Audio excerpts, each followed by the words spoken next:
Rabbal amin. Alhamdulillah wassalatu wassalamu ala Rasulillah wa ala alihi wa sahbihi man wala. Para hadirin sekalian, insya-Allah kita teruskan program kita pada hari ini dengan sesi kemusyrikan agama. Ya, di tangan saya ada belasan soalan ya, yang insya-Allah akan saya bacakan satu persatu dan mudah-mudahan dapat kita manfaatkan ya. Baik, soalan pertama, apabila kita membaca tahiyat dalam solat, di manakah perlu kita melihat? Adakah di sejadah ataupun di jari telunjuk? Baik. Hukum apabila kita membaca tahiyat dalam solat para hadirin sekalian, bahawa kalau kita lihat disunatkan bila kita sedang bersolat sama ada berdiri maupun kita sedang duduk bertahiyat, hendaklah sunatnya kita melihat tempat sujud. Kenapa? Sebab inilah yang telah ditunjukkan oleh Rasulullah sallallahu alaihi wasallam berdasarkan pada sebuah hadis, sallu kama raaitumuni usalli, sembahyanglah kamu sebagaimana kamu melihat aku sembahyang, sabda Rasulullah sallallahu alaihi wasallam ya. Jadi ada maknanya kita lihat dalam hadis menunjukkan bahawa kita ikut apa yang Nabi syari Nabi salat, dan tidak pernah kita lihat bahawa Rasulullah sallam salat melihat ke tempat lain. That's why makruh bila kita sembahyang kita tengok atas, makruh. Ya, hatta sama juga kalau kita sembahyang kita tutup mata, ya. Walaupun berbagai-bagai pendapat, cuma kita nak kata ia bukan sunnah. Pasal apa? Nabi tak tutup mata. Nabi sembahyang, Nabi tengok tempat sujud. Ya. Jadi ada pun bila kita tengok tempat jari telunjuk ni tuan-tuan, kadang Imam Nawawi rahimahullah ya berpandangan makruh. Ya, makruh apa? Bila kita sembahyang, kita gerak-gerakkan jari. Ini makruh pendapat Imam Nawawi. Ya, walaupun dalam pendapat Imam Ibn Taymiyah sunat, dalam pendapat Imam Ibn Taymiyah, ya. Tetapi pendapat Imam Nawawi makruh. Kenapa? Sebab bila kita tunjuk gerakkan jari kita ni, dia sedikit sebanyak mengganggu khusyukan orang di sebelah kita. Ya. Jadi saya kiranya lah bila kita semayang, ya, bila kita tahiyat akhir pun kita tengok tempat sujud kita. Itu jawapannya ya. Baik. Seorang yang ingin bertaubat atas segala kesalahan sebelum ini, apakah perkara utama yang perlu beliau lakukan? Seorang yang ingin bertaubat atas segala kesalahan-kesalahan sebelum ini, apakah perkara utama yang perlu beliau lakukan? Pertama sekali tuan-tuan, ini dalam bab masalah taubat, ya. Tidak sah taubat tanpa ditepati syarat-syarat taubat. Antara syarat taubat ialah pertama, an-nadam ala ma fa'al. Dia mesti menyesal dengan apa yang dibuat, bukan dia bangga. Kalau hari ini saya cakap saya menyesal dengan perbuatan kesilapan saya yang lepas, tapi dalam masa yang sama saya ceritakan dengan sahabat-sahabat kerana saya bangga, di mana letak penyesalan tersebut? Ya. Jadi pertama sekali an-nadam ala ma fa'al, menyesal atas perbuatan yang telah dilakukan. Kedua, tak cukup dengan menyesal. Kedua, al-azmu alla ya'ud, berazam supaya dia tidak mahu kembali kepada perbuatan yang lampau. Maaf cakap, kalau ada satu orang waktu tengah muda, tengah nakal, ya, dia berzina sana sini, hendaklah dia perasaan menyesal, regret, menyesal apa dia buat. Kalau boleh diputarkan balik masa, saya tak nak buat. Ya, bukan cerita orang, oh aku dulu dah gini, bangga, itu bukan. Ya, ini baik pertama. Kedua, al-azmu alla ya'ud, berazam tak nak buat lagi masa depan. Ketiga, kalau ada berkaitan dengan orang lain, harta orang kita makan, raddul mazalimi ila ahliha, iaitu kembalikan harta milik orang yang kita zalimi itu. Kalau dulu kita pernah nyayakan orang, kita makan hak orang, kasih balik. Tak cukup syarat taubat, menyesal tak nak buat lagi, tapi orang beri duit kita simpan, tak boleh. Kena kasih balik kalau berkaitan dengan orang lain. Ya. Dan kemudian alla takuna taubah qabla alla takuna taubah inda al-ghargharah. Tidak sah taubat dilakukan ketika sedang nazak, tak boleh. Ya. Dan tidak boleh taubat dilakukan setelah matahari terbit daripada timur ke barat. Daripada barat ke timur, ya. Maknanya bila matahari dah terbit dari barat ke timur, itu tanda besar hari kiamat. Tanda besar hari kiamat. Waktu itu pintu taubat dah tertutup. Waktu bila kita sedang nazak dekat tekuk ni baru nak bertaubat, tak pakai. Firaun pun bertaubat macam itu juga, tak pakai. Firaun Allah ceritakan, amantu bi rabbi Musa wa Harun. Sekarang ni aku beriman pada Tuhan Musa dan Harun, tapi dah nazak, dah tengah lemas nazak. Allah tutup, tak terima taubat dia. Jadi nak kata taubat ini tadi 3 syarat mesti kena ada. Ya. Kemudian disunatkan beliau sembahyang sunat taubat. Minta ampun benar-benar kepada Allah Subhanahu Wa Taala, ya. Insya-Allah Allah Taala Maha Pengampun. Tuan-tuan macam Allah sekalian, nama-nama Allah ada 99. Ya, ada nama Ar-Rahman, Ar-Rahim, ya, Al-Malik, Al-Quddus, As-Salam. Ini semua nama-nama Allah. Tapi jangan lupa nama Allah juga ada Al-Muntaqim, yang berdendam, Al-Jabbar, yang perkasa, yang keras, Al-Mutakabbir, yang bongkak. Ini juga nama Allah. Bukan untuk manusia, nama Allah. Ya, 99 nama, tetapi dalam 99 nama ada Al-Jabbar, Al-Mutakabbir, Al-Muntaqim, semua yang diulang-ulang, yang sering diulang-ulang, yang Allah suruh kita ulang. Ar-Rahman, Ar-Rahim. Allah Maha Pengasih dan Maha Penyayang. Ya, maknanya rahmat Allah tu mengatasi, ya, sifat-sifat Allah yang keras. Rahmat Allah tu mengatasi. Jadi berbanyaklah bertaubat kepada Allah Subhanahu Wa Taala. Jadi bila-bila bertaubat, ini syarat-syarat mesti kena ada, dan jangan ulang lagi. Kasih balik hak orang kalau ada kita termakan dan sebagainya. Insya-Allah taubat kita diterima oleh Allah Subhanahu Wa Taala. Ya tuan-tuan. Baik. Seorang musafir solat maghrib mengikut imam, bolehkah dia terus melakukan solat isyak qasar bersendirian selepas solat maghrib? Jawapan dia boleh. Ya, bila dia solat maghrib berjemaah dengan imam, bila dia habis salam, dia terus keluar sembahyang fardhu isyak 2 rakaat qasar dengan jamak takdim.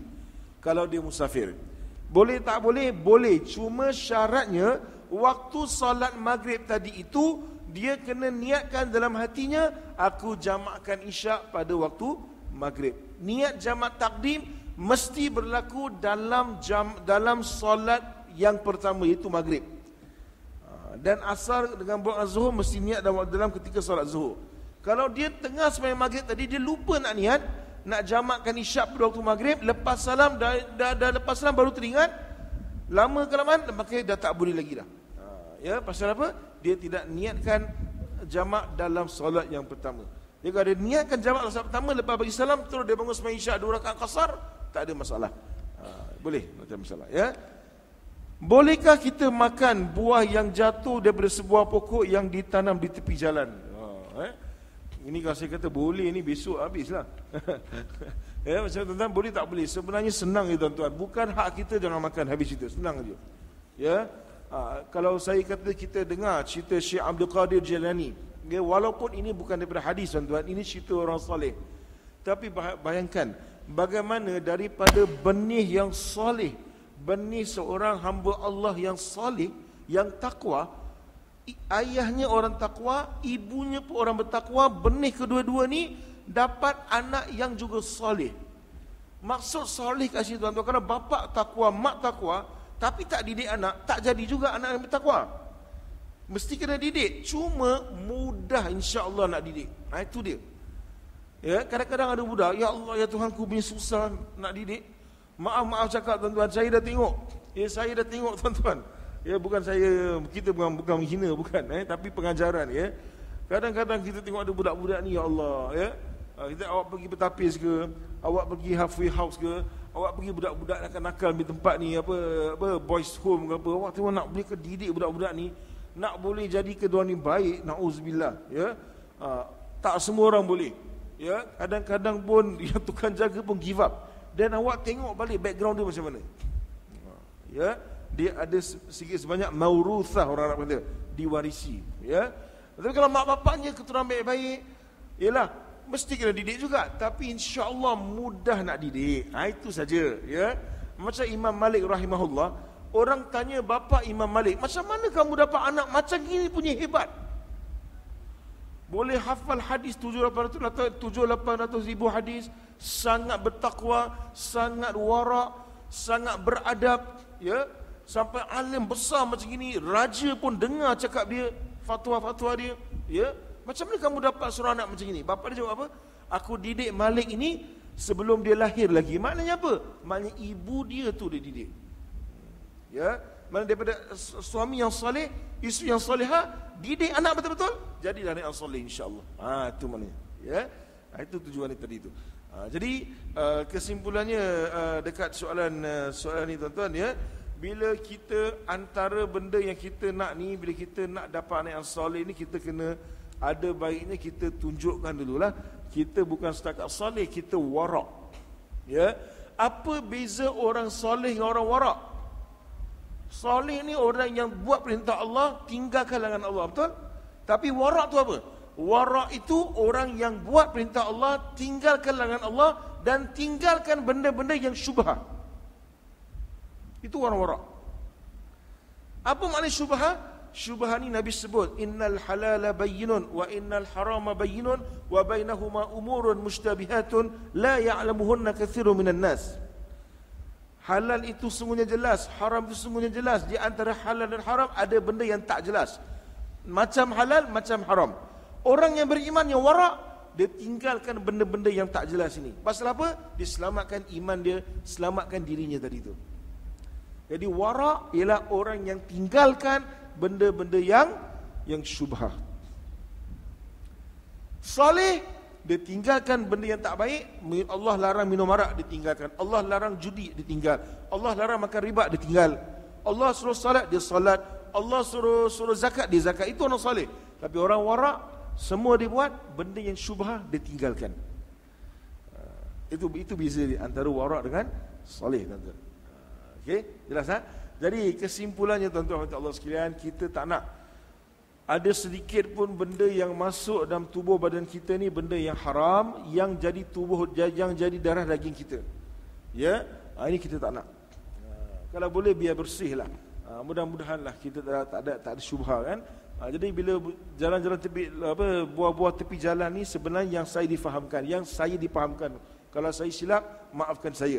Tapi yang saya difahamkan, ya, pihak-pihak berkuasa mereka kutip buah-buah ni. Bukan bermakna jatuh dibiarkan buat bodoh, tidak. Sebenarnya ada milik, bukan milik kita tu. Orang kata milik kerajaan. Ada pula orang bagi jawapan yang ngeri-ngeri ya. Saya pernah dengar, ustaz, ambil je ustaz, apa salahnya? Ini milik kerajaan, kita ambil saja. Pasal apa? Duit kita pun kerajaan ambil berapa banyak? Allahu Akbar. Situ pula dia bagi fatwa dekat situ. Siapa bagi fatwa macam itu? Dia sendiri buat. Dia suruh orang pula buat. Tak betul macam itu ya. Jadi walhasil kita orang beriman tak nak. Minta maaf ya, ini syubhah kita mau ambil. Saya tak kata 1% haram, tapi ini syubhah ya. Jadi tanah tu milik kerajaan, sesuatu kerajaan punya, apa yang nak buat dia biar pasal lah, bukan hak kita. Jangan ambil sudah habis itu. Ya, ini pandangan saya, wallahu alam. Kalau ada pandangan lain silakan ya. Wallahu alam. Baik. Dan seterusnya, bolehkah saya menggunakan wang daripada menang cabutan bertuah untuk membayar zakat? Jawapannya tuan-tuan, wang cabutan bertuah, persoalannya sekarang adakah ia judi atau bukan? Ini persoalannya ya. Sebab kalau dia judi dia haram, kalau tak judi dia tak haram, dia halal, maka tak ada masalah, jadi hak milik kita. Kalau saya beli kereta hari ini tuan-tuan, saya contohlah saya hari ini saya beli Allahumma shalli ala Muhammad, saya beli satu microwave lah katakanlah microwave. Okey, baru keluar saya beli microwave. Kemudian ada cabutan bertuah. Bila keluar cabutan bertuah, saya pun cabut, nombor saya keluar, saya menang $10,000 Singapura. Katakan, ya, ini hadiah. Soalannya sekarang, wang cabutan bertuah ni halal ke haram? Kalau dia haram, kenapa? Adakah dia berjudi? Itu soalannya, ya. Jawapannya tuan-tuan, rata-rata ulama tidak menghukumkan haram. Sebab dia bukan perjudian. Dia dianggap sebagai hadiah. Ini jawapan yang saya agak bersetuju ya. Begini tuan-tuan, satu syarikat tuan-tuan ya, bila dia sudah mengauk keuntungan yang banyak, jadi untuk sebagai strategi marketing dia tuan-tuan, dia nak bagi hadiah kepada pembeli. Sebagai strategi, ini marketing, orang belajar marketing faham benda ni ya, strategi. Jadi apa yang berlaku? Dia buat cara begini, dan yang mana asal lagi mana bila saya bayar satu harga. Contohnya saya nak beli microwave, harganya berapa? $2,000 katakan. Saya bayar $2,000, saya dapat microwave tersebut, jual beli saya itu sah. Dah tak ada isu lagi. Okey, dan sekarang duit yang banyak-banyak ni dah beribu orang beli, dah banyak kerajaan ni company dah kaup keuntungan. Jadi dia nak bagi sesuatu untuk hadiah, untuk nak tarik pelanggan untuk barang-barang dia, produk yang akan datang pula. Ya, dia buat macam itu. Jadi jawapan dia, selagi tidak jejas barang kita ni tidak menjadi masalah, jual beli kita sudah sah, yang itu termasuk dalam perkataan yang namanya hibah ataupun hadiah. Dia tak ada isu. Kalau saya dapat wang cabutan bertuah $10,000, saya simpan dalam bank. Cukup setahun, saya tak belanjakan pun. Wajib tak kena zakat? Wajib, sebab itu milik sempurna saya. Okey. Soalannya sekarang, ini bab lagi kontroversi tuan-tuan. Saya mesti kena terangkan, iaitu apabila kita masuk satu tournament. Saya katakan masuk apa? Masuk tournament badminton katakan. Ya, sekolah-sekolah ke, interkelas ke, kita punya kumpulan ni kita bayar. Seorang setiap peserta kena bayar $10. Katakan $10, satu tim ada 10 orang, jadi $100.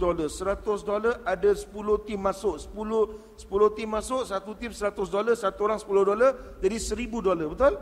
$1,000 ni dia ambil oleh pihak yang organizer, dia ambil. Duit itu jugalah dia belikan hadiah contohnya, ya. Jadi siapa yang menang 10-10 tu lawan badminton, siapa menang dapat hadiah daripada duit tersebut. Ya. Ketahuilah tuan-tuan, banyak ulama berpendapat ini adalah satu perjudian. Wallahu a'lam. Ya, mungkin ada tak setuju, ya. Pada peringkat awal pun saya agak kurang setuju. Pada peringkat awal, tapi saya kaji balik, be neutral, cuba buka minda kita balik, tengok memang betul, ya, dia ni ada unsur-unsur demikian. Wallahu a'lam. Ya. Jadi macam mana jalan keluar, itu cari sendirilah. Nanti kita bincangkan lain masa. Tapi yang penting ada ulama berpandangan ini termasuk dalam perjudian. Ustaz, pada saya perjudian ini kalau orang tu tak buat apa-apa, dia letak duit, dia menang, dia kalah, dia bertaruh. Kalau dia bersungguh-sungguh, tak ada apa-apa, itu bukan perjudian. Baik, saya jawab balik tuan-tuan, kalau saya pemain bola, tuan-tuan, saya betting bola. Saya pemain bola sekarang. Saya letak $10,000, saya betting. Hari ni game kita nak menang 2-0. Contohlah, contoh. Ya. Saya letak duit, saya pun betting sama, dan saya pun main. Saya bersungguh-sungguh. Tapi nasib tak menjadi baik saya, apa saya plan tak jadi. Saya pun kalah betting tersebut. Judi tak tu? Jadi bukan kira awak main ke tak main ke, awak relax tak relax, soal kedua. Ya. Hari ini joki kuda pun pergi betting, tuan-tuan. Pemain bola pun betting. Betul? Yang tukang apa jadi coach tu pun, yang letakkan player tu, dia pun betting juga. Ya.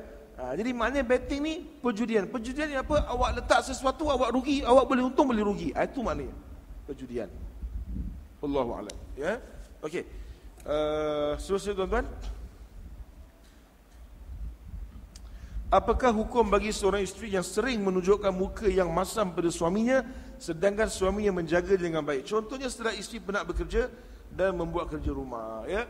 Bila balik rumah, isteri dah buat kerja rumah, isteri balik muka masam, ya. Macam buah mengkudu, ya. Masam itu muka dia. Sebenarnya ini bukan satu isteri yang tabiat macam ini, bukan tabiat yang baiklah, ya. Dari sudut isteri pula, ingat sabda Rasulullah SAW, khairun nisa'i idza nazarta ilaiha sarratka wa idza amartaha ata'atka. Sebaik-baik perempuan bila kamu lihat padanya, hati kamu gembira dan senang. Jika kamu perintah beliau, beliau akan taat kamu. Ini ciri-ciri wanita yang salihah, isteri yang salihah, tuan-tuan. Namun daripada itu tuan-tuan, kita pun tak boleh bias, ya. Kita mentang-mentang suami, kita balik isteri kita muka masam sikit, ini isteri durhaka, ini nusyus, kita pun lemparkan tomah. Ni tak kena, tuan-tuan. Sebab apa, tuan-tuan? Kita kena faham yang kita kahwin ni manusia, bukan malaikat. Ya. Satu cerita yang masyhur, tuan-tuan, seorang lelaki datang nak jumpa Sayyidina Umar Al-Khattab selaku khalifah. Nak mengadu, isterinya selalu masam muka, selalu meletih, ya. Bila dia pergi rumah Umar Khattab nak bagi salam, nampak Umar Khattab tengah duduk, isteri Umar Khattab tengah melitih ke Umar Khattab. Tak dengar pula Umar Khattab kata isteri aku ni isteri nusyus, isteri durhaka. Tak ada, tuan-tuan. Sebab kita kena faham, ada masanya mereka ini, itu sifat mereka. Manusia psychologically tengah penat, macam gitulah dia. Lebih-lebih orang perempuan. Kita kena faham satu segi yang lain. Ya. Tapi satu segi yang lain pula, orang perempuan cuba didik diri, bila jumpa suami tolong senyum. Cuba didik suami nak supaya happy kan suami. Jangan sampai kita layan orang kat luar tu, lebih mudah kita senyum orang kat luar daripada senyum dengan suami sendiri. Ini tak betul. Ya, jangan sampai orang dekat pasar ke, apik jual sayur kat pasar tu, lebih banyak terima senyuman daripada kita isteri ni, daripada suami terima senyuman daripada suami terima senyuman daripada isterinya. Ini tak betul. Ya, jadi cuba didik diri, kalau boleh nampak suami senyum, gembirakan suami. Pahalanya sangat besar, tuan-tuan. Ya. Kadang-kadang suami tak nak balik rumah. Pasal apa? Lebih suka duduk kat masjid. Ya, gulung tikar dekat masjid, tak ada kerja pun cari kerja, duduk masjid, gulung tikar kat masjid, cuci jamban masjid. Ya, apa lagi? Mungkin imam dia kereta belum polis, tak apa imam, saya polis kereta imam. Pasal apa? Tak ada kerja. Saya balik pun kepala saya sakit. Ya, ini tak betul. Kalau dah inilah caranya, tak betul. Ya, jadi something wrong kat situ. Ya, jadi mana kena jagalah. Tapi mesti ingatlah, bila awak nampak dalam masjid istighfar, imam ke Bilal tidur masjid, bukan mesti dia ada problem, tidak. Ya? Kadang-kadang pasal dia kena cuti imam subuh. Dia kalau balik rumah, dia subuh dengan orang rumah. Jadi kalau dia kena tidur masjid. Pasal apa? Jaga waktu. Jangan salah faham.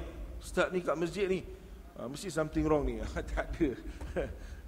Ni semua biasalah. Okey, jadi kesimpulannya kena fahamlah, tak boleh tu bayar sementara-mentara rumah muka masam sikit, orang rumah tak senyum, orang rumah ni kira nusyus. Orang laki-laki senang cakap nusyus. Kadang-kadang dia pergi mahkamah syariah. Saya, tuan-tuan, ada alhamdulillah dapat juga lah pengalaman ni jadi hakam, ya. Saya dapat juga, saya suka jadi hakam ni. Pasal apa, tuan-tuan? Pasal apa? Tengok masyarakat. Kalau selalu jadi kadi, datang orang pun happy-happy je. Datang nikah orang happy, kita pun happy.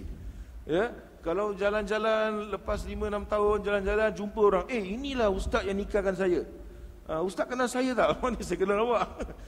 Tak ada, ustaz tu nikahkan saya. Oh, hati pun sejuk. Tapi lagi 5 tahun, inilah ustaz. Inilah dia Afzal. Ini ustaz yang ceraikan saya. Ini betul-betul berlaku juga. Okey. Tapi maknanya pengalaman lah, pengalaman. Jadi saya beri pengalaman tengok orang laki-laki senang cakap isteri nusyus. Ustaz, ini isteri nusyus ustaz. Tapi saya sebenarnya, tuan-tuan, ada beberapa benda yang saya nak tengok dekat masyarakat ni perlu dibetulkan juga. Kadang-kadang ada orang gunakan suami yang nusyus. Dan mati saya cakap, bila masa ada nas dalam Quran ke hadis suami nusyus? Isteri nusyus ada, suami tak ada nusyus. Penggunaan mesti betul. Saya bagi contoh, tuan-tuan, ya. Kalau orang cakap kalau saya cakap, tuan-tuan, rakyat yang zalim kepada rajanya, boleh tak? Tak salah, tapi penggunaan tak tepat. Kalau raja yang zalim, betul tak? Zalim ni maknanya orang yang atas pada orang yang bawah. Kalau rakyat yang derhaka kepada rajanya, itu istilah kita kena kata. Ya. Kalau suami, tak boleh kata suami derhaka, suami zalim pada isteri. Pasal dia tak bagi nafkah, kadang-kadang dia pukul bantai sebagainya, itu zalim lah, bukan nusyus. Mesti faham. Penggunaan tu mesti kena betul. Ya. Jadi balik kat sini, tuan-tuan dan Allah sekalian, bagi isteri cubalah, ya. Tolonglah bila balik, suami balik, cuba hias diri. Ya. Jangan sampai suami balik bau arang tu sama macam bau isteri dia, tak maulah. Biar wangi, biar cantik, biar suami pun cepat-cepat ni berapa, isyak pukul 8.30, pukul 8.35 nak cabut, start kereta dah, nak balik rumah kalau boleh. Ya, ini alamak nak balik pun aduh, nanti tak bagus. Jadi cuba. Ibaratnya ada setengah orang cakap tidak cukup isteri layan suami, tetapi goda suami. Nampak macam terperanjat juga. Saya dengar betul terlalu juga ni. Isteri goda suami macam mana ni? Itu betul sebenarnya, ya. Perlu ada. Itu maksudnya, wallahu a'lam. Baik. Soalan seterusnya ni. Seorang isteri yang ingin melakukan operation di wajahnya demi untuk dilihat cantik untuk suami, dan suami sendiri yang menggalakkan. Apakah hukumnya, Ustaz? Tuan-tuan macam Allah sekalian, nak cantik macam mana lagi? Laqad khalaqnal insana fi ahsani taqwim, ya. Saya di antara golongan yang sangat bersetuju untuk ulama menghukumkan haram isteri ataupun suami ubah sesuatu yang memang sudah sedia ada Allah ciptakan. Kalau isteri nak cantikkan muka, ya, pergi berhias dengan cara yang dihalalkan. Pergi beli makeup, pergi buat facial, ya, pergi buat apa-apa yang patut, ya. Kalau muka tu banyak jerawat, bintik-bintik banyak, pergi invest sikit duit, hilangkan jerawat. Kalau kulit tu coklat ke hitam lembab saja, kasihlah, cuba masuk, kasih kulit tu putih ke merah ke apa-apa barang-barang sekarang, makeup ke apa-apa yang ada, bahan-bahan sekarang semua banyak canggih-canggih. Mary Clary ke apa sebagai contoh. Saya tak tahu, saya tengok orang rumah punya bahan juga saya tengok. Okey. Jadi main Mary Clary ke apa benda saya tak tahu Jadi contoh. Pergi. Itu semua halal, tapi bukan untuk orang ramai, untuk suami. Ya, maknanya kalau dia tahu muka dia jerawat, bintik-bintik ataupun lubang-lubang, pergi buat. Tapi itu halal. Tapi kalau nak ubah, kalau hidung macam ini nak kasi mancung tajam, buat operation, ubah kejadian asal, itu tak boleh. Ini jelas. Ya, mata tu kecil je, tapi nak besarkan operation sebab tu kurang cantik. Macam mana orang Korea biasa bikin, orang Jepun biasa bikin. Ini minta maaf tak boleh. Ini minta maaf tak? Ini kejadian asal. Ataupun tangan ni, badan kurang cantik, letak gambar pula kasi lebih cantik. Ini minta maaf, ini merubah kejadian asal, haram, tak boleh. Tapi kalau benda-benda yang diharuskan yang tidak merubah kejadian asal tapi enhancekan, ini sangat-sangat digalakkan, ya. Pergi belajar macam mana nak make up. Pergi belajar cari make up yang baik-baik biar suami tengok gairah. Itu baik. Tapi mesti ingat bukan untuk orang lain. Bila keluar pergi kerja bagaimana, berala kadar sudahlah. Tapi depan suami make sure, ya, hias cantik. Bilik tu, ya, kalau boleh kasih wangi-wangi. Biar suami masuk ni, suami rasa apa? Rasa gairah. Ini penting, tuan-tuan Allah sekalian. Ini sunnah sebenarnya, ya, sunnah yang sangat-sangat digalakkan. Jadi menjawab soalan ni, kalau nak ubah kejadian asal tak boleh, tapi untuk enhancekan sangat-sangat digalakkan. Wallahu a'lam, ya. Ini dah berapa kali jawab soalan ni. Apakah pendapat Ustaz tentang pemberian organ dari orang yang telah meninggal kepada orang hidup memerlukan organ tersebut? Saya pernah mendengar tentang fatwa tersebut, namun saya kurang jelas. Boleh Ustaz jelaskan? Jawapannya, tuan-tuan, 95% ulama dunia hari ini telah mengharuskan pemindahan organ atas dasar maslahah orang yang masih hidup, ya. Orang yang meninggal dunia, dia baru meninggal dunia, ada syarat-syarat tertentu, doktor sudah jelaskan, maka diambil organ beliau tadi dipindah kepada orang hidup, ya. Ini telah dibahaskan. Kenapa? Pada peringkat hukum asal haram. Kenapa? Kerana Rasulullah SAW sebut itu menyakiti mayat. Kasru izamil mayit ka kasri hayyan. Kamu patahkan tulang mayat sama macam kamu patahkan waktu di hidup. Ini hadis Rasulullah SAW. Sebab tu peringkatnya asalnya hukumnya haram. Namun selepas itu setelah dibahas dengan penuh panjang lebar, dengan begitu terperinci, ulama-ulama mengatakan bahawa tidak ada jalan lain untuk selamatkan orang yang sedang hidup melainkan dapat organ tersebut.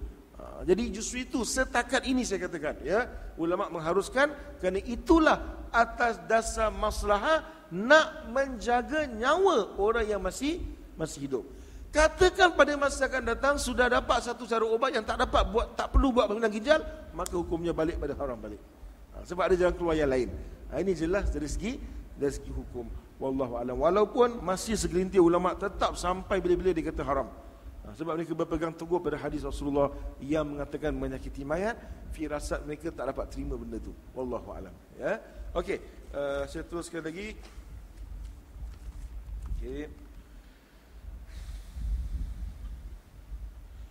Apakah benar ada setengah-setengah mayat, ya, yang tidak dimakan oleh tanah?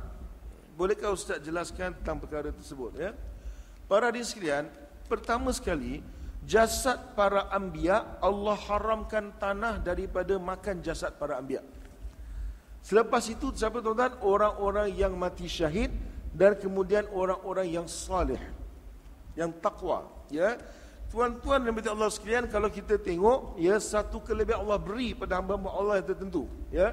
Kalau kita tengok jasad Rasulullah SAW, hatta Yahudi pun percaya bahawa jasad Rasulullah SAW itu tadi tidak akan dimakan oleh tanah. Contohnya, ada satu zaman Yahudi sendiri cuba nak mencuri jasad Rasulullah SAW dengan menggunakan 2 orang Nasrani untuk pergi gali lubang tu, terowong, ambil terowong nak curi jasad Nabi SAW.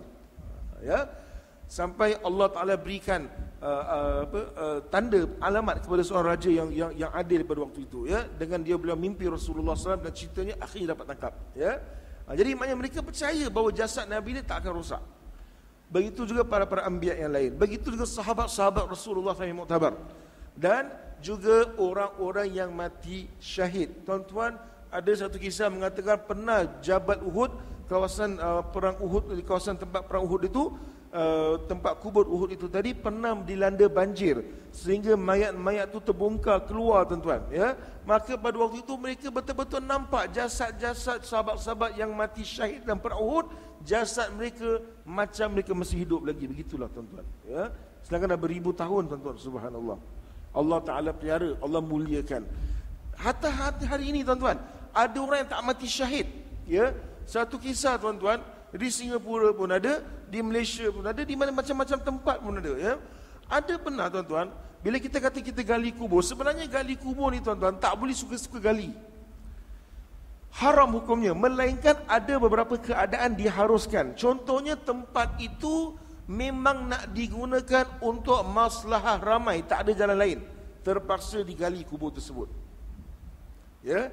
Tempat tersebut, kubur itu bercampur aduk dengan kubur orang bukan Islam. Maka bila ada tempat lain, perlu kita korek kubur orang Islam tadi, pindahkan di tempat lain. Ataupun yang berlaku di Singapura, tuan-tuan, tempat kita semakin terhad, harus kita gali dan kita alihkan, ya. Pernah beberapa kes, tuan-tuan, ada orang-orang yang tertentu sudah ditanam berpuluh tahun, beratus tahun, tuan-tuan, bila digalikan, dikeluarkan, ternyata jasad mereka tu masih kukuh lagi, subhanallah. Biasanya cerita yang saya dengar dalam bab ni, tuan-tuan, ialah orang-orang yang jadikan Quran sebahagian daripada hidup mereka. Ada orang, tuan-tuan, ya, cucu cicitnya datang tengok, klaim mayatnya tadi bila dialihkan, bila tengok sudah ditanam berpuluh tahun, tapi bila tengok keluar masih kukuh, masih kuat, masih lagi tak rosak, subhanallah. Ya, tuan-tuan. Kenapa? Antara sebabnya dipahamkan bahawa wanita tersebut bukanlah ulama besar, tuan-tuan, tetapi seorang yang 50 tahun, 40 tahun, 25 tahun, ya, mengajar ngaji, tuan-tuan. That's why saya kata, jangan pandang remeh, jangan pandang rendah profesi ajar ngaji ni, jangan. Kita terlalu tengok yang tinggi-tinggi saja, ya, yang rendah-rendah ajar alif bata ni, tuan-tuan, sampai budak tu pandai, sisi Allah tu besar, tuan-tuan. Sebab apa? Sampai kita mati pun, murid kita yang kita ajar alif bata sampai dia boleh baca Quran, sampai boleh semayang, tuan-tuan, selagi mana dia semayang, kita dapat pahala dia. Dia ajar pula orang lain, dengan sebab dia belajar daripada kita pun dapat pahala juga. Jangan pandang remeh benda tu. Yes, Allah muliakan, ya. Tentang sahabat, tuan-tuan, ada seorang sahabat yang bernama Sayyidina Huzaifah Al-Yaman. Ya, sahabat bernama Huzaifah bin Yaman, ya. Huzaifah ni, tuan-tuan, dia tukang intip Rasulullah SAW. Saya dah terangkan banyak kali ni. Huzaifah Al-Yaman, tuan-tuan, beliau orang yang Rasulullah SAW percaya dia, ya. Sampaikan siapa orang munafik, Nabi tahu siapa munafik, cuma Nabi tak sebut siapa munafik. Nabi cuma bagi tahu satu orang, satu orang pun tak tahu, cuma Huzaifah saja tahu siapa orang munafik. Sebab Rasulullah SAW bagi tahu dia, Nabi percaya dia, dan ini amanah Rasulullah SAW. Jadi Huzaifah ni, tuan-tuan, Umar Al-Khattab baik, Abu Bakar As-Siddiq baik, zaman mereka jadi khalifah, kalau ada orang meninggal, dia tengok Huzaifah pergi ziarah dan semayangkan jenazah tersebut, baru dia semayangkan. Kalau Huzaifah Al-Yaman tak semayangkan jenazah tersebut, dia tak akan semayangkan. Pasal apa? Dia tahu mesti something wrong. Sebab Huzaifah tahu siapa munafik. Umar Al-Khattab pernah tanya Huzaifah, siapa munafik? Aku tak bilang kau, minta maaf, ini amanah Rasulullah SAW. Tapi dalam pekerja aku ni ada tak munafik? Ada satu. Tapi tak boleh bilang siapa. Huzaifah Al-Yaman, tuan-tuan, dia wafat di Iraq. Makam dia tu, tuan-tuan, dekat-dekat dengan tebing sungai. Satu ketika sungai tumbah, tuan-tuan, perlu dialihkan jenazah Huzaifah Al-Yaman. Jadi pendek kata, ulama-ulama dah bahas kena alihkan. Dialihkan, bila dialihkan, tuan-tuan, dikeluarkan, subhanallah, jasad Huzaifah Al-Yaman, tuan-tuan, masih lagi kukuh, macam baru meninggal. Disebutkan bila dicocok, tuan, bila ditekan, masih berdarah lagi, tuan-tuan. Mana bukan mati syahid, bukan mati dalam perang. Tapi ini kedudukan sahabat Rasulullah sallallahu alaihi wasallam, tuan-tuan. Jadi apa yang berlaku? Ikut pendapat sebagian ulama, ya, mustahab, maknanya baik ataupun sunnah, ya. Bila mayat tu masih baik, bila kita alihkan daripada kubur tu, sunat semayangkan sekali lagi. Sunat, tapi bukan wajib, ya. Ada sebagian fuqaha punya pendapat, ini ijtihad, ya. Jadi bila nak semayangkan jenazah Huzaifah ni, tuan-tuan, orang ramai ni, ulama-ulama bersegan. Ulama-ulama, tuan-tuan, dia tahu siapa ulama, dia tahu orang soleh, tahu siapa yang lebih soleh daripada dia. Macam kita punya syekh ulama kita, Syekh Muhammad Said Ramadan Al-Buti yang meninggal dunia, yang kena bom, yang kena bunuh di masjid, waktu beliau kemukakan tesis PhD beliau, tuan-tuan, ulama-ulama Azhar berat, semua tak nak jadi tukang criticize dia, semua tak nak. Pasal apa? Dia pertama, tesis itu baik, tak ada benda yang nak dikritik. Sangat baik, tak perlu kritik lagi. Ya, dan makam itu, dia punya kehebatan tu luar biasa. Jadi ulama-ulama tak mau kritik lagi, biarkan. Makan masa nak cari siapa yang nak dikritik dia tu, pengkritik dia tu, makan masa. Sama juga, ulama-ulama kata mustahil saya nak imamkan solat. Ini sahabat Nabi, kita ni siapa? Ini sahabat Nabi dan bukan sebarang sahabat. Huzaifah Al-Yaman, bukan sebarang orang. Rasulullah sampai percaya dia, sampai segala rahsia Nabi bagi tahu dia. Siapa kita nak imamkan solat jenazah dia? Akhir-akhirnya mereka bincang, boleh kerana benda ini sangat baik, akhirnya dia pilih satu orang alim, yang mana daripada muda usianya 7 tahun dia tak pernah tinggalkan solat berjemaah di masjid. Sejak umur 7 tahun, ya. Kalau berlaku dekat sini confirm satu pun tak apa. Kalau berlaku hari ini tak ada orang yang qualified nampaknya. Ya, tapi ini berlaku. Ada satu orang 7 tahun umur dia, boleh kecil, bapak dia bawa dia tiap-tiap waktu kat masjid sembahyang tak tinggal. Ini cerita dia lah. Ya, jadi dipilih dia untuk jadi imam kepada mayat Huzaifah Al-Yaman. Bila dikorek nak semayangkan sekali lagi. Itu maknanya, ya. Jadi kesimpulannya, tuan-tuan, Allah muliakan hamba-hamba Allah yang saleh, yang wara'. Ya, ini antara kelebihan Allah berikan. Dan hakikatnya kita tak tahu. Jangan kita salah faham, ya, salah konsep. Bila kita korek kubur, tengok kubur ni semua dah tak ada, tinggal tulang saja. Ini semua mesti bukan orang soleh. Tak boleh, kita tak boleh cakap macam itu. Ini antara dia dengan Allah, rahsia Allah, kita tak tahu apa. Ada juga kubur bila dikorek tak nampak apa-apa, kosong. Satu bekas pun tak ada. Wallahu alam. Ya, tak semestinya kita, hakikatnya Allah je yang tahu. Tapi antara kemuliaan yang ini Allah tunjukkan kemuliaannya. Ya, baik. Jadi kesimpulannya, tuan-tuan, sunat untuk kita solatkan sekali lagi, mustahab lah. Tak wajib. Pasal apa? Pasal dah semayangkan sebelum ditanam. Tapi oleh kerana bila dikeluarkan tu mayat masih utuh lagi, ada ulama kata mustahab kita semayangkan sekali lagi. Wallahu alam, ya. Okey, bagaimana untuk mendapatkan khusyuk sepenuhnya di dalam solat? Ya, tuan-tuan dan puan-puan Allah sekalian, bagaimana nak dapat khusyuk dalam solat kita? Saya nak apply satu cara yang macam mana yang di-apply oleh malaikat. Wa mal mas'ulu a'lamu bihi minas sa'il. Tidaklah yang disoal itu lebih mengetahui daripada yang bertanya.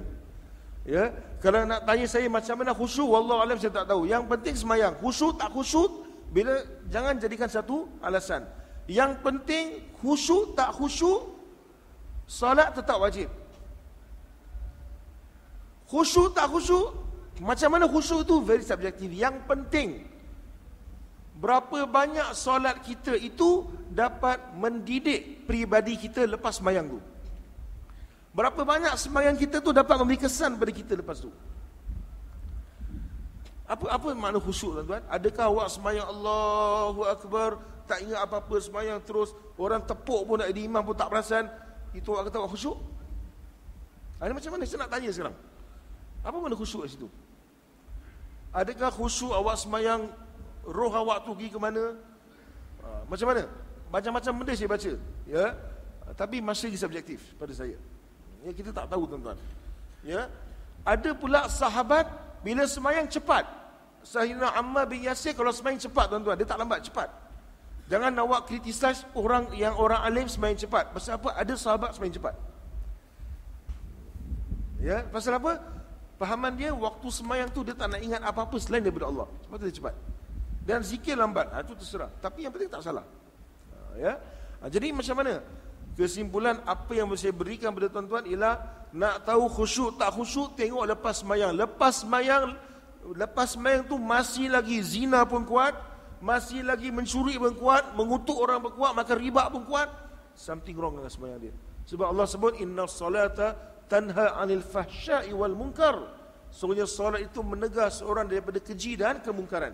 Tapi lepas solat itu tadi, sembahyang tadi, alhamdulillah, kalau tak satu patu baik pun setidak-tidaknya dia dapat kawal nafsu dia daripada berzina sebagai contoh. Dia dapat kawal nafsu daripada makan hak orang. Oh, minta maaf, ini haram, aku tak nak makan. Kasih balik orang punya. Ini maknanya setidak-tidaknya sembahyang itu ada kesan. Mudah-mudahan dia dapatlah khusyuk dalam sembahyang tadi. Itu pandangan saya. Kalau tuan-tuan ada pandangan lain, silakan. Ya, Allahu a'lam. Ya, okey, baik, kita teruskan.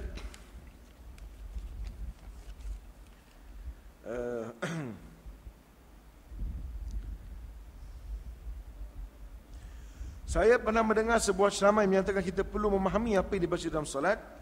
Bagaimana pula jika selama ini kita melaksanakan solat, kita membaca namun tidak memahami makna yang dibaca?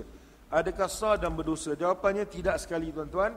Ya, tidak dituntut. La yukallifullahu nafsan illa wus'aha. Allah tak minta kita, tak kenakan kita benda kita tak mampu, tuan-tuan. Ya, kalau kena faham baru kita bisa sembahyang sah, ini masalah. Ya, jadi kesimpulannya baik untuk kita faham apa yang kita baca supaya memberi kesan dalam sembahyang kita, itu saja. Ya, that's why nak belajar bahasa Arab, silakan belajar bahasa Arab. Ya, tapi mesti ingat tak semua orang mampu. Ya, buka kelas Arab 30 orang, tinggal 3 orang. Last tinggal ustaz seorang je. Pasal apa? Bukan senang. Ini bukan senang. Ya, apa lagi? Jadi jangan kita terlampau sangat sampai menyusahkan orang, jangan. Pasal apa? Islam ni untuk semua orang, tuan-tuan. Ya. Kembali sebelum kat sini, tuan-tuan, nak katakan siapa yang tak faham apa yang dia baca, tuan-tuan, insya-Allah tetap sah sembahyang dia. Tapi kalau dia belajar untuk memahami, lebih afdal, itu saja. Okey. Baik, ada soalan lagi daripada handphone sebelum saya buka pada yang lain.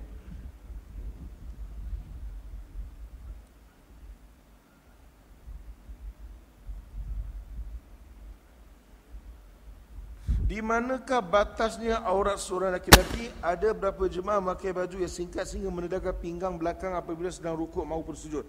Adakah sah solat itu? Dan bagaimana harus kita menegur jemaah seperti demikian kerana mereka berasa cara pemakaian tersebut betul? Jawapannya, tuan-tuan, bila kita sembahyang, tuan-tuan, kita punya aurat daripada pusat sekeliling tadi itu sampai ke lutut kita. Ya? Jadi macam mana pun bila kita solat, Islam tak cakap solat tak boleh pakai t-shirt, silakan. Pada saya tak ada masalah. Cuma kena pastikan bila kita sujud tu jangan sampai ternampak punggung belakang kita ni. Kadang-kadang nampak tu apa, kita punya lubang dubur tu kat ujung tadi tu, tuan-tuan, macam sungai tu, ya, nampak. Kadang-kadang kita sembahyang kat belakang, dekat depan kita tengok pun geli juga. Apa nak buat macam mana, kan? Jadi hukumnya kalau itu berlaku boleh batal sembahyang.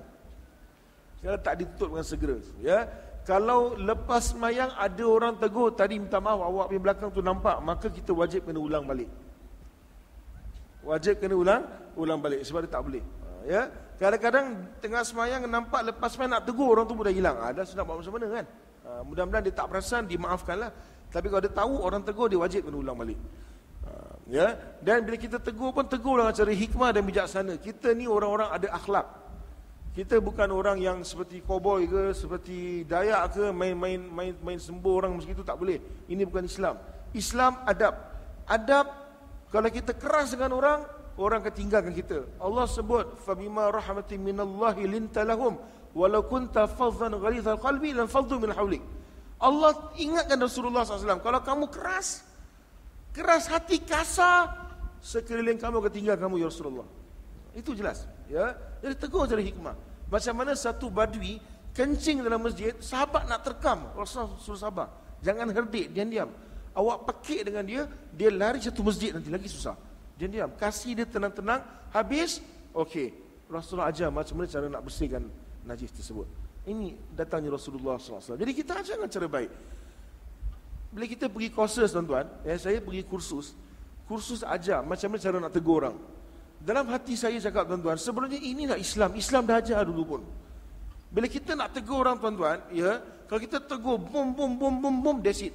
Kita kata, saya memang macam itu, saya tegur orang, saya ikhlas. Betul, awak ikhlas, tapi orang tak ikhlas dengar. Pasal apa tak ikhlas dengar? Pasal kita buat orang yang tak ikhlas. Jadi tegur secara baik. Alhamdulillah, saya nampak awak tadi semayang bagus. Umur muda-muda gini dah pergi semayang. Betul tak? Kat masjid. Saya dulu time awak. Dia kata memang tak pernah katakan puji, angkat dulu, kasih dia kembang dulu, baru cakap. Tapi kalau awak boleh semayang, kalau boleh pakai kain lagi bagus. Ya. Ada satu orang semayang, dia pakai baju apa? Dia pakai baju red devil. Ya, setan merah. Ya. Tak apa, sah semayang. Cuma tegur baik-baik. Baju awak tu, awak semayang ni bagus, alhamdulillah. Tapi kalau awak semayang pakai baju kurung, jangan pakai baju red devil, lagi bagus. Betul tak? Jadi orang dengar pun sedap kan. Bila kita datang, kita bom, nampaknya benda baik menjadi tak baik. Itu maksudnya, ya.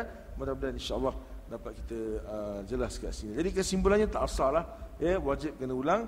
Kalau sekiranya saya nampak baik. Pada tahun ke-7 perkahwinan, saya mendapat tahu yang suami saya curang.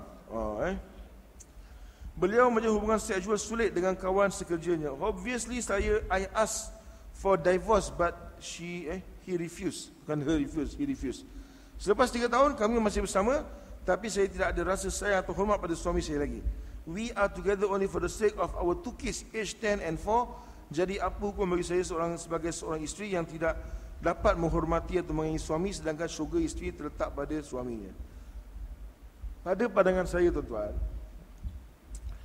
walaupun Allah SWT paling benci penceraian, ya, tetapi kalau dah isteri memang sudah tidak boleh hormat pada suami, maknanya dia dah snapshot suami dia berzina depan mata dia sendiri. Saya anggap dia depan mata lah. Kalau assume tak pakai. Katakan dia nampak betul-betul bukti suami dia berzina, katakan ada bukti yang kukuh, dan dia dah tak ada hati dengan suami dia, ya, dia dah tak boleh lagi, dia tak boleh hormat. Nak angkatkan air, kasih air pun tak boleh. Kalau suami suruh, dia memberontak, tak mau lagi. Kalau suami nak bersama dengan dia pun, dia tak mau lagi bersama. Kalau macam itu, janganlah berterusan buat dosa, lagi baiklah bercerai dengan cara baik. Pada saya, terus terang, ya. Soalan nasihat saya pada hamba Allah ni, pergilah ke mahkamah syariah, buat kaunseling, tengok baik-baik betul-betul. Kalau dah betul-betul tak boleh sama-sama, jangan buat lebih banyak dosa lagi, ya. At-talaqu marratan fa imsakum bima'ruf aw tasrihum bi ihsan. Talak 2 kali, pegang cara baik ataupun lepas dengan cara ihsan. Tapi kalau ada ruang dalam hati boleh maafkan suami, itulah yang paling baik. Kalau dia boleh maafkan, ya, tak apalah, suami saya buat silap, saya maafkan dia. Bila kata maaf ni, jangan ungkit lagi. Pada masa akan datang, ungkit lagi bila nak habis. Tapi bila dah kata maafkan, that's it. Dan teruskan kehidupan. Doa banyak-banyak, suami tetap iman, that's it. Ya?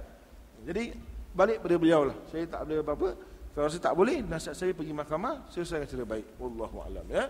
Okey, baik tuan-tuan Allah sekalian. Saya berhenti sekejap sini. Saya buka soalan kalau ada daripada para jemaah. Kalau ada soalan silakan. Mikrofon ada kat sini kalau siapa nak. Kalau tak nak, tak apa.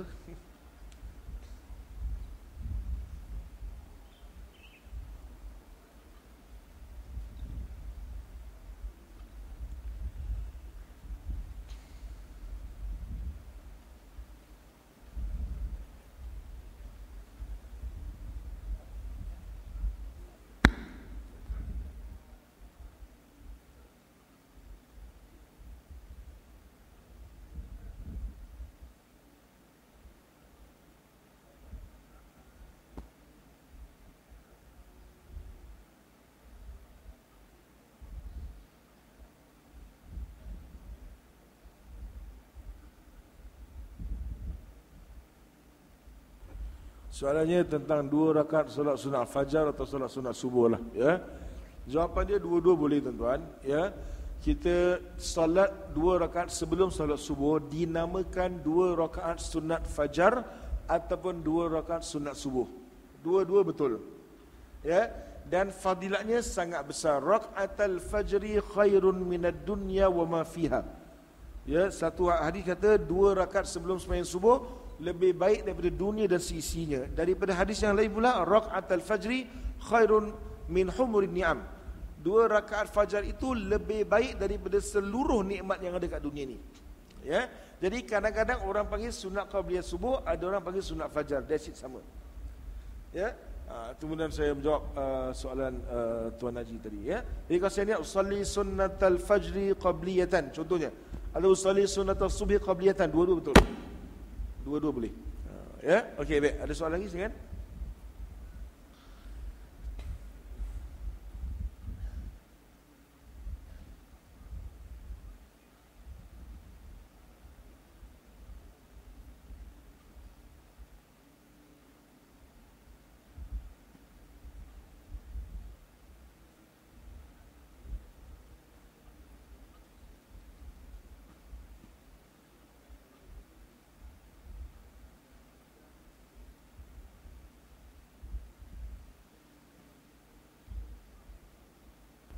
Soalannya, apakah hukum kita berbohong untuk sesuatu yang halal? Umumnya, contohnya, bila ada satu orang hutang kita, ya, kita tahu dia boleh bayar, tetapi dia sengaja melengah-lengahkan. Jadi kita pun terpaksa bohong dia. Kita kata, saya pun perlu nak bayar hutang, contohnya lah, ya, dan saya perlu nak duit tersebut. Satu. Keduanya, orang berbohong pada isteri sebagai contoh, ataupun pada orang lain, untuk mengelakkan pertelingkahan. Ya. Jadi sebenarnya tuan-tuan, secara umumnya bohong itu adalah satu benda yang salah. Okey. Iyyakum wal kizib fa innal kizba yuaddi ilal fujur wa innal fujura yuaddi ilan nar. Kama qala Rasul sallallahu alaihi wasallam. Hendaklah kamu hindari tabiat suka berbohong. Sungguhnya berbohong itu akan membawa kepada kekejian. Fujur maknanya fujuri maknanya macam fasik lah, ya. Dan fasik itu akan membawa seorang itu pada neraka Allah. Dari sudut ilmu tasawuf tuan-tuan, bila kita berbohong, sebenarnya secara rohani itu kita makin jauh daripada Allah Subhanahu Wa Taala. Okey, baik. That's why kalau kita tengok, ya, contoh, sahabat-sahabat Rasulullah SAW, mereka tak jadikan bohong ni satu jalan keluar untuk apa-apa masalah. Sama juga kalau kita tengok cerita siapa? Cerita Al-Imam Asy-Syafi'i, kalau tak salah saya, waktu beliau pergi belajar, tuan-tuan, ya, beliau, kumpulan beliau ni, dia punya rombongan ni, kena attack, ya, dengan penyamun, ya. Dan penyamun, duitnya itu dia simpan dalam kasut dia. Penyamun tanya, "Hai budak, kau ada duit tak?" Masyarakat kata, "Aku ada duit." Penyamun pula tak percaya dengan dia. Penyamun pula tak percaya dengan dia. Ya, macam mana kau ni, tak pernah aku tanya orang. Biasa kalau mana penyamun cakap, aku biasa tanya orang cakap tak ada duit. Tapi kau ni aku tanya kau ada duit, kau lagi budak-budak. Berapa duit kau ada? Mana duit kau? Duit aku dalam kasut. Dia keluarkan. Penyamun pun terperanjat. Subhanallah, ya. Ini memberikan insafan pada penyamun tersebut. Maknanya, yang apa saya ceritakan ni tuan-tuan, ialah dalam kategori golongan orang-orang yang warak. Pada hakikatnya tuan-tuan, dia boleh berbohong dari segi hukum syarak. Pasal apa? Untuk selamatkan harta dia, untuk selamatkan diri dia. Tetapi luar biasa orang beriman ni, ya. Jadi oleh kerana warak dia tadi tuan-tuan, walaupun bohong tu pada ketika dasar itu boleh berbohong, tak dari segi hukum syarak boleh untuk selamatkan harta dia, tapi dia pilih untuk tidak berbohong kerana waraknya tadi itu. Dan sebenarnya menjadi satu rahmah pada kejujuran dia tadi itu. Wallahu alam, ya. Jadi pada pandangan saya tuan-tuan, ya, kalau orang tu berbohong untuk nak sesuatu yang termasuk dalam benda yang halal, ya, maka tidak menjadi satu dosa. Tetapi jangan, kalau boleh, jadikan satu amalan lah, ya. Kalau boleh, kita cuba bersikap sejujur-jujur mungkin. Kita dalam hadis sebut, kita boleh berbohong untuk selamatkan nyawa orang, ya. Datang satu orang musuh, orang ni orang Islam, masuk rumah kita, ya, dia nak dia dizalimi, nak dibunuh oleh orang yang zalim. Dia masuk rumah kita, kemudian orang yang zalim nak bunuh dia pun datang rumah kita. Awak nampak tak fulan bin fulan ni? Ya, untuk selamatkan nyawa dia, kita kata saya tak nampak. Itu ada. Dan kiasan pada benda itulah. Tapi kalau untuk bayar hutang ni, saya tak nampak benda tu sampai ke tahap macam yang disebut dalam hadis Rasulullah SAW tadilah. Jadi sayuginya kalau boleh jangan biasakanlah. Ya. Ulama-ulama kita, orang alim kita tuan-tuan, ya, paling pantang kalau kita berbohong. Kita tak suka. Ya. Jangan biasakan mulut suka bohong. Ya. Nah, biasa bohong, kita tak sadar kita makin jauh daripada Allah Subhanahu Wa Taala. Itu maknanya, ya. Wallahu a'lam. Baik. Ada soalan lagi tuan-tuan?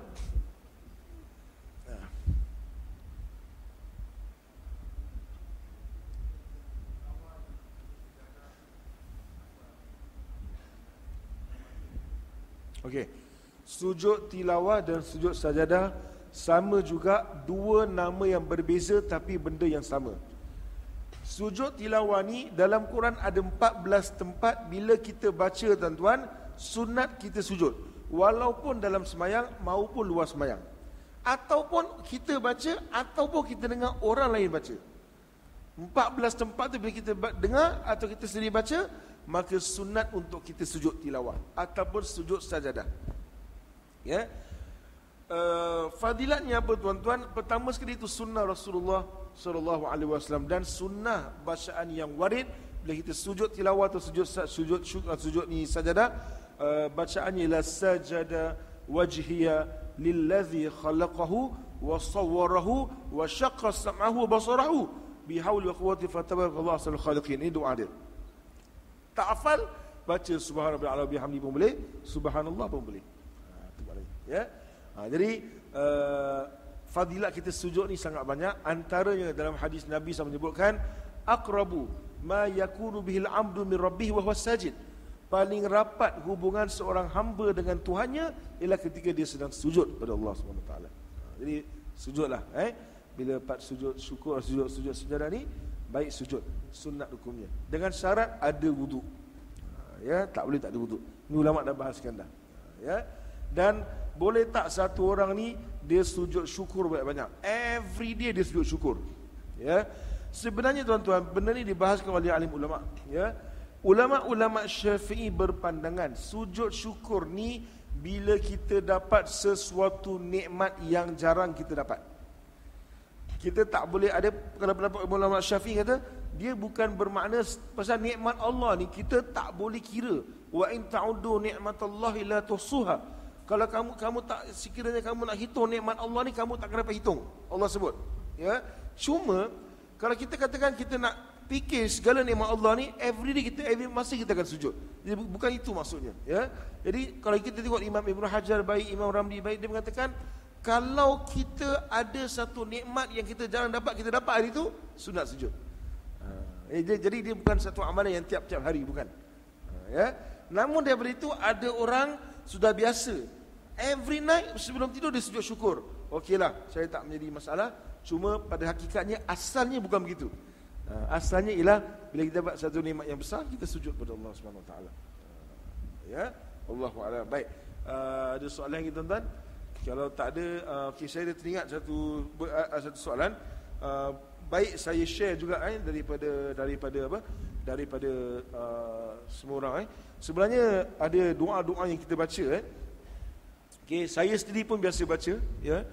Bila kita nikahkan orang, ya, kadang-kadang kita baca Allahumma alif bainahuma kama allafta baina sayyidina Adam wa Hawa wa kama allafta baina sayyidina Yusufa, bukan Yusufu, Yusufa wa Zulaikha wa kama allafta baina sayyidina Muhammadin sallallahu alaihi wasallam Hujjah Kubra, ya. Sejak insya-Allah dari hari ini saya tak akan baca lagi Yusuf wa Zulaikha. Ya, sebab saya pun baca juga untuk maklumat. Kenapa tuan-tuan? Sebab bila kita cek balik Yusuf dengan Zulaikha ni, dia yang dibacakan, ya Allah satukanlah kedua mempelai kami ini macam mana engkau satukan di antara Adam dan Hawa. Okey, fine, Adam dan Hawa memang suami isteri. Yusuf dan Zulaikha suami isteri tak? Okey, dalam Quran sebut walaqad hammat bihi wa hamma biha laula an ra'a burhana rabbih, ya. Zulaikha ni nafsu, macam apa nama ni, cenderung pada Yusuf, Yusuf pun cenderung pada Zulaikha. Kalau sekiranya dia tak nampak tanda-tanda Tuhannya, dia pun mungkin boleh terjebak. Maknanya Allah piara Nabi Allah Yusuf AS. Persoalannya tuan-tuan, kita dapat tahu bahawa kononnya Nabi Yusuf bila dah jadi raja, dah jadi orang besar, dia berkahwin dengan Zulaikha. Dan cerita ni pula cakap Yusuf yang tergila-gilakan Zulaikha lepas tu. Ya. Jadi saya buat sikit kajian tuan-tuan. Minta maaf, kita ilmu kita kena terus kaji dan mengkaji. Bila saya cek dalam beberapa kitab pun, sebenarnya yang mengatakan Yusuf dengan Zulaikha berkahwin ini bukan daripada Quran dan bukan daripada hadis yang sahih. Ya, dia sebenarnya cerita-cerita Israiliyat. Ya, dia sebenarnya daripada cerita-cerita Israiliyat. Untuk maklumat, saya sendiri pun baca sebelum ni. Saya sendiri pun baca untuk pengantin saya. Bila saya tanya saya, yang saya pun yes, kita pun cari balik, kaji balik sebenarnya, oh rupanya bukan begitu. Jadi lepas ni saya takkan baca lagi lah, ya. Sebab ini merupakan kisah-kisah Israiliyat, kisah-kisah daripada Yahudi. Dia kata Zulaikha dan Yusuf berkahwin, tapi dalam Quran tak ada, dalam hadis pun tak ada. Ya. Jadi bila kita kata, pertama sekali kita kena belajar tentang macam mana konsep kita, macam mana kedudukan kita bila kita berhadapan dengan Israiliyat. Israiliyat ni tuan-tuan, cerita-cerita orang Yahudi. Maknanya kenapa diorang boleh bercerita? Pasal diorang dapat kitab sebelum kita. Mungkin ada betul, mungkin tak betul. Okey. Mungkin ada cerita nabi-nabi yang diceritakan dalam Taurat dan Injil tapi tak dicerita dalam Quran. Mungkin ada benda yang dicerita dalam Quran tak dicerita dalam Taurat dan Injil. Mungkin. Okey. Jadi bagi orang-orang yang, saya tak menafikan pasal apa? Doa ini hatta ada sebagian mufti pun baca. Ada sebagian mufti-mufti pun baca. Saya yakin yang mereka baca ni, mereka dapat terima kisah tersebut. Ya, tetapi pada hakikatnya, ya, bila kita berhadapan dengan Israiliyat, kisah-kisah Yahudi ni, Rasulullah SAW kata, la tusaddiquhu wa la tukadzibuhu. Jangan kamu benarkan dan jangan kamu dustakan. Katakanlah amantu billah, ya, aku beriman pada Allah dan apa yang diturunkan ke atas aku. Ya, jadi saya kira lah dalam bab Yusuf dengan Zulaikha ni, kadang-kadang tak semua cerita yang kita dapat. Ya, atau kalau kita nak cari balik tuan-tuan, ya, saya pernah terjumpa tuan-tuan, ya, ada juga pengarang-pengarang ahli sejarah ni, bila dia buat sejarah, dia bagi cerita-cerita yang pelik-pelik. Contohnya dia katakan bahawa Nabi Ibrahim ni ada anak selain daripada Nabi Ismail dan Nabi Ishak. Ada anak-anak yang lain yang membawa keturunan orang Melayu pula dia kata. Ya. Ini cerita. Tapi pada saya itu cerita dia, mungkin tidak, sebab tak ada didatangkan bukti yang jelas. Jadi kita tak boleh pakai. Okey, di mana asal orang Melayu? Ada yang mengatakan orang Melayu dari Himalaya. Himalaya itu apa? Himalaya itu dalam bahasa sana mengatakan bukit. Malaya itu orang Melayu. Wallahu a'lam.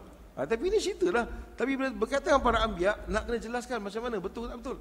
Jadi pasal Nabi Yusuf dengan Siti Zulaikha, yang jelas dalam Quran kata Zulaikha itu adalah ibu angkat. Pasal apa? Nabi Yusuf ni adalah anak angkat. Dia dipelihara oleh siapa? Oleh pembesar Mesir. Isteri Zulaikha sangat cantik. Dan dia tak boleh tahan bila tengok Nabi Yusuf yang terlalu tampan. Ya, ini berlaku. Dan kisah yang mana Zulaikha ni dikecam oleh orang-orang pembesar, orang perempuan-perempuan di Mesir. Satu hari Zulaikha panggil semua isteri-isteri pembesar, perempuan-perempuan di Mesir, duduk dalam istana, masing-masing pegang apa? Pegang pisau dengan buah, ya. Kemudian tengah-tengah pegang tu dia kasih Nabi Yusuf masuk. Bila masuk semua terpotong tangan sendiri pun ada. Ini jelas pasal apa boleh terima, kenapa dalam Quran sebut. Ya, ataupun dalam hadis sebut, kita boleh terima. Tapi kalau tak ada, minta maaf. Pasal apa saya pernah terbaca juga dulu, saya ingat saya pernah antara yang pengkritik pasal apa benda ni keluar kat surat khabar dulu. 5-6 tahun lepas saya masih ingat apabila mereka ceritakan tentang kisah Nabi Yusuf dan Zulaikha, macam mana mula-mula Zulaikha sangat minat dengan Nabi Yusuf, sampai satu masa Nabi Yusuf dia angkat menjadi pembesar. Kemudian Nabi Yusuf tu diberitahu oleh malaikat, bila kamu dah jadi orang besar ni sekarang ni, kamu kena kasih orang-orang fakir miskin makan. Okey, Nabi Yusuf pun kasih orang fakir miskin makan. Ni cerita dia. Bila kasih orang makan, malaikat datang balik. Allah kata, ada orang yang kamu belum kasih. Cari lagi, jumpa, kasih lagi makan. Datang ni malaikat mengatakan, ada juga orang kamu belum jumpa, seorang perempuan.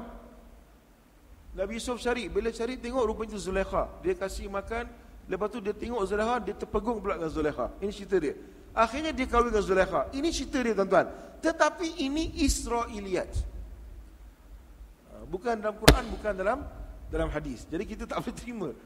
Itu saja, ya. Tapi kalau bagi orang yang boleh terima, dia baca, silakan, saya tak musalahkan. Tetapi saya tak akan baca lagi lepas ni lah. Setelah saya jumpa benda ni. Ya, ini dari segi ilmiah, kita tak selalu tahu semua. Ada benda kita baru tahu, yes, ini ilmu untuk diamalkan. Wallahu alam, ya. Jadi kesimpulannya begitulah maksudnya. Wallahu alam. Baik, ada soalan lagi tuan-tuan, silakan. Tak ada soalan? Okeylah, tak ada soalan, tak apalah.